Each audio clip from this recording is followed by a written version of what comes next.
नमस्ते जी, कैसे हो आप सब। आशा करती हूँ कि आप सब भी बिल्कुल ठीक होंगे। प्लीज़ मेरे चैनल को लाइक और सब्सक्राइब कर लीजिए, जिससे आने वाले वीडियो आप सभी को मिलती रहे। तो शाम के ना 4 बज रहे हैं। पशु को हम सुबह के टाइम नहलाकर 4:45 पर 5 बजे नहला देते हैं, तो इधर टीन में घास कर देते हैं। और अब जब मैं इन्हें शाम के टाइम जो उधर दूसरी साइड में खोर बनी है ना, उस पर घास करके उधर निकाल दूँगी। जो इस दूसरे वाली गाय है जो दूध नहीं देती, उसे हम अभी यहीं छोड़ देंगे, क्योंकि उसकी ना डिलीवरी का टाइम नज़दीक आ रहा है। तो यहीं पे घास खाएगी, इधर ही बंदी रहेगी। और भैंस भी, क्योंकि वहाँ उस परस पर धूप है अभी, तो यहाँ पर बंधे हुए हैं। फिर मैं घास करके ना उस वाली खोर पर बांध दूँगी ना।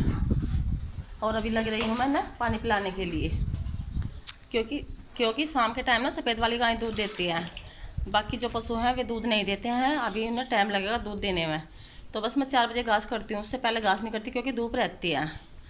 और हम अपने पशुओं को खिलाते हैं दूध बढ़ाने के लिए ये वाला कैल शक्ति, इस पर लिखा हुआ है कैल शक्ति। और इसमें है तेल सरसों का। ये दोनों चीज़ मिक्स करके इसमें थोड़ा सा आटा डाल देते हैं, और चोकर जो पशुओं का पिसवा रखा है हमारा दावा, वो हम जो पशु दूध देते हैं उन्हें पिलाते हैं। और जैसे ये गाय अब डिलीवरी पा रही है, इसे भी पिलाते हैं कैल्शियम। तो आइए जी, चलिए लग जाते हैं अपने काम में। तो यहाँ पर मैं घास करने से पहले सारे पशु को पानी पिलाऊंगी, क्योंकि घास खाने के बाद में फिर दूध का टाइम हो जाता है, पानी नहीं पीते हैं। तो घास से पहले ही मैंने आज सारे पशु को पानी पिला दूंगी। फिर यहाँ पर जो गोबर पड़ा है पशुओं के पास में, फिर वो सारा गोबर उठा के मैं वहाँ पर डाल दूँगी जहाँ पर फावड़ा रखा हुआ है। फिर घास करने के बाद में सारे पशुओं को इधर बांध दूँगी। तो आप देख सकते हैं गाय ने और भैंस ने क्या हालत बना रखी है गोबर पेशाब कर करके। जो कटड़ा है इसके खोर में मुझे घास डालना है। यहाँ पर कुट्टी काटने मशीन पर जो कुट्टी पड़ी हुई है, ये भी मैं सारी उठाकर पशुओं के आगे डाल दूँगी। इसमें मैं ज़्यादा भूस नहीं मिलाऊँगी, क्योंकि ये हरा चारा है। तो यहाँ पर जो कुट्टी काटनी मशीन पर घास पड़ा हुआ है, सबसे पहले मैं ये तसले भर भर के वहाँ पर खोर में डाल दूँगी, इस तसले से। क्योंकि इस टाइम ना सानी कम करती हूँ मैं, थोड़ी बहुत ही सानी करती हूँ। जो दूध देते हैं ना उसे करते हैं, सुबह शाम करते हैं बाकी पशुओं को सानी। अब क्योंकि हरा बाजरा आने लग रहा ना, जो हरी चेरी है, इसमें ना खल की जरूरत नहीं पड़ती ना चोकर की पड़ती। और ये है पशुओं का रत्तब जो घर का पिसवा रखा है। इसमें जौ, मेथी और गेहूँ और चने। और यहाँ पर खल रखी हुई है। इस डब्बे में है नमक, और ये है चने का भोरर, और ये रदावा पिसवा रखा है। इसे डालते हैं हम खल में। जो सरसों खल है ना, इसके साथ भिगो के इसे डालते हैं। इससे ना जो पशु है वे घास अच्छी तरह खा लेते हैं। वो कुछ बारीक पिसवा रखा है, दूसरे कट्टे में रखा है, कुछ मोटा सा, ऐसे खल के साथ भिगोते हैं। और इसे तेल और कैल्शियम डालकर पिलाते हैं पशुओं को। तो मैं घास करूँगी ना, तो सारे पशु खड़े हो गए हैं। पहले मैं घास डाल लूँगी, उसके बाद में फिर इनका गोबर उठाकर यहाँ पर साफ़ करूँगी। तो आइए जी, चलिए लगते हैं। तो ये मेरे डेली रूटीन का काम है। 3:30-4 बजे से शुरू हो जाता है। सबसे पहले मैं पशुओं का घास करती हूँ, उसके बाद फिर मैं बच्चों का दूध लाती हूँ मीठा करके। उसके बाद में फिर मैं चाय बनाती हूँ पापा जी की और अपनी। तो यहाँ पर पशुओं का घास इसलिए करना पड़ता है, क्योंकि ये मुझे देखते ही खड़े हो जाते हैं और बोलना शुरू कर देते हैं, क्योंकि इन्हें पता रहता है कि अब घास का टाइम हो गया है। तो यहाँ पर 4 बजे करीब मैं डेली घास करती हूँ, क्योंकि सिर्फ एक ही गाय जो है वो दूध देती है, बाकी जो पशु है वे दूध नहीं देते हैं। भैंस भी दूध नहीं देती है, जो गाय हैं दोनों वे भी दूध नहीं देती है। इस टाइम तो बस मैं जो दूध वाले पशु होते हैं उनको घास करती हूँ, बाकी को हरा चारा जो है वो ऐसे ही डाल देती हूँ। क्योंकि इस सीज़न में ना खेत में जो बाजरा और चेरी बोते हैं वो आ जाता है। जो भूस डालते हैं उसमें तो रत्तब ज़्यादा इस्तेमाल होता है, क्योंकि ज़्यादा डालना पड़ता है। कि सूखा भूस होता है उसे गीला करते हैं, तो उसमें 2 से 3 बाल्टी पानी और जो खल चोकर होता है वो डालना पड़ता है। तो इस बाल्टी में मैंने जो गाय दूध देती है उसका जो राशन था वो सारा मैंने पहले ही भिगो के छोड़ दिया था, जब मैं घास डालने के लिए लग गई थी। तो यहाँ पर मैंने जो कुट्टी डाल रखी थी खोर में, उसमें मैं इस तब को सारे को डाल दूंगी। हाथ से इसलिए घोलना पड़ता है, जो सूखा आटा है जो पशुओं का पिसवा रखा है उसमें गांठ पड़ जाती है, बीच में से वो सूखा रह जाता है और बाहर से वो भीग जाता है। तो यहाँ पर हरे चारे में जो रत्तब था वो सारा डाल दिया है। इसे मैं अच्छी तरह से इस घास में मिला दूंगी, जिससे जो नीचे तक का घास है वो सारा गीला हो जाए, जो रत्तब है वो पूरे घास पर अच्छी तरह से चिपक जाए। तो कमेंट करके बताइए कि आप भी अपने पशुओं को ऐसे ही घास डालते हैं और रत्तब डालते हैं। तो यहाँ पर जो रत्तब था वो मैंने अच्छी तरह से इसमें मिला दिया है। तो यहाँ पर जो घास था वो मैं दूर तक का फैलाकर छोड़ दूँगी। दूसरी साइड में एक गाय का कर दूँगी, क्योंकि इस समय दोनों गाय एक जगह बनती है शाम के टाइम। फिर मुझे इनका दूध भी निकालना होता है, तो 4 बजे इसलिए घास करती हूँ, क्योंकि जो घास खाते हैं पशु उसके बाद में फिर वे दूध बना लेते हैं। जो सफ़ेद वाली गाय है वो हम इस खोर पे बांधते हैं, और जो काली वाली गाय है वो भी। जो काली वाली गाय है और भैंस उसे हम टीन में छोड़ देते हैं, क्योंकि लाइट आ जाती है। जो भैंस होती है उसको डांट ज़्यादा, मक्खी ज़्यादा लगती है काले पशुओं को, क्योंकि सफ़ेद वाले पशुओं को मक्खी और मच्छर कम काटते हैं। तो यहाँ पर पास में जो तालाब है उसमें मक्खी मच्छर इतने ज़्यादा रहते हैं, बहुत ही ज़्यादा। तो इस टाइम तो पशुओं की बहुत बुरी हालत कर देते हैं, तो इसलिए दोनों गाय को हम अंदर ही छोड़ देते हैं, भैंस को भी और गाय को भी। तो यहाँ पर इस टाइम जो पशु है वो भागकर अपने घास पे आ जाते हैं, उन्हें पता रहता है कि इस टाइम जो है वो तब मिलता है घास पर। जो कटड़ा है मैंने इसके आगे भी घास डालकर छोड़ दिया था, वो भी अपना घास खाने के लिए लग गया है। तो यहाँ पर जो पशुओं का मेरा काम था वो सारा ख़त्म हो गया। गोबर जो था वो मैंने उठाकर एक साइड में लगा दिया यहाँ पर। तो मैं चलती हूँ ऊपर, मुझे करनी है बच्चों का दूध मीठा करना है, और जो चाय है वो भी बनानी है, क्योंकि अब 4:30 हो चुके हैं। घास करने में कम से कम आध पौना घंटा आराम से लग जाता है। तो यहाँ पर जो 2 पशु थे इधर बंधे हुए टीन में, और 2 परली साइड में मैंने बाहर बांध कर छोड़ दिए हैं।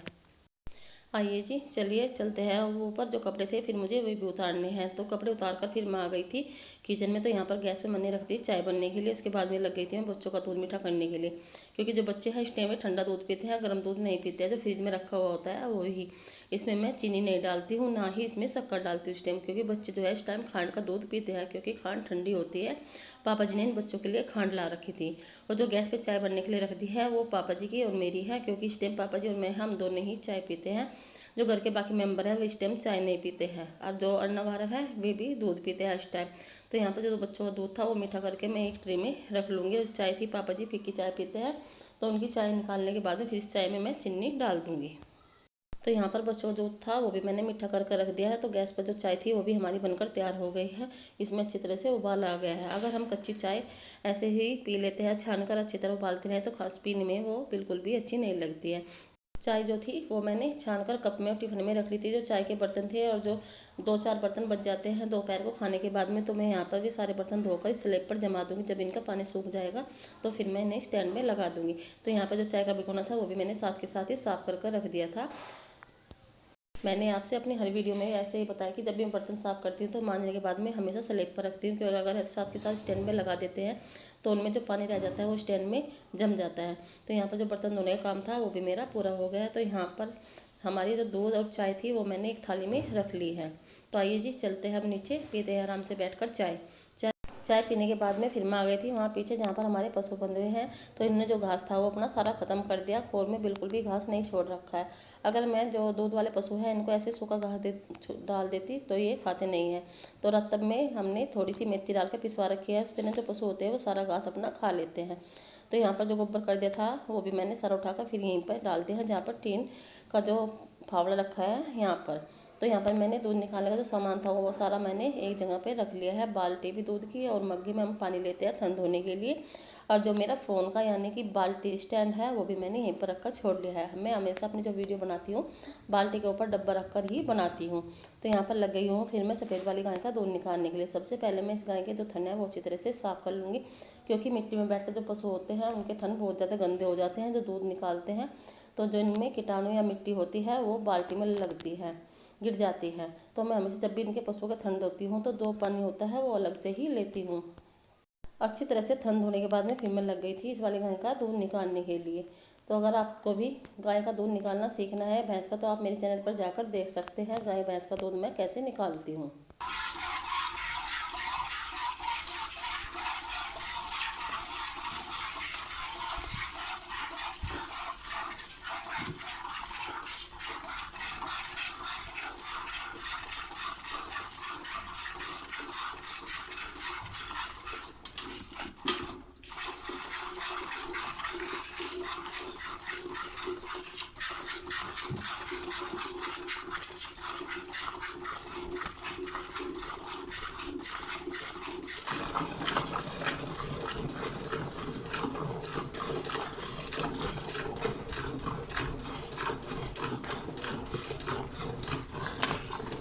मान जा शांति से हो जा खड़ी।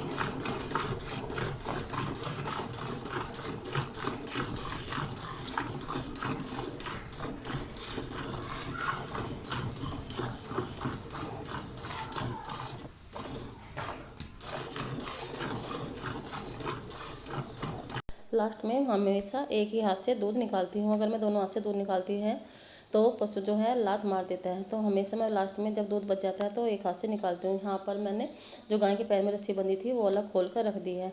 तो यहाँ पर एक डिब्बी में मुझे अलग दूध निकालना है थोड़ा सा, क्योंकि हमारे यहाँ भूमिया खेड़े पर जग थी तो उसमें दूध जाएगा कच्चा, क्योंकि पूरे गांव में दूध की धार छोड़ी जाती है, थोड़ा सा ही उसमें पानी मिलाते हैं।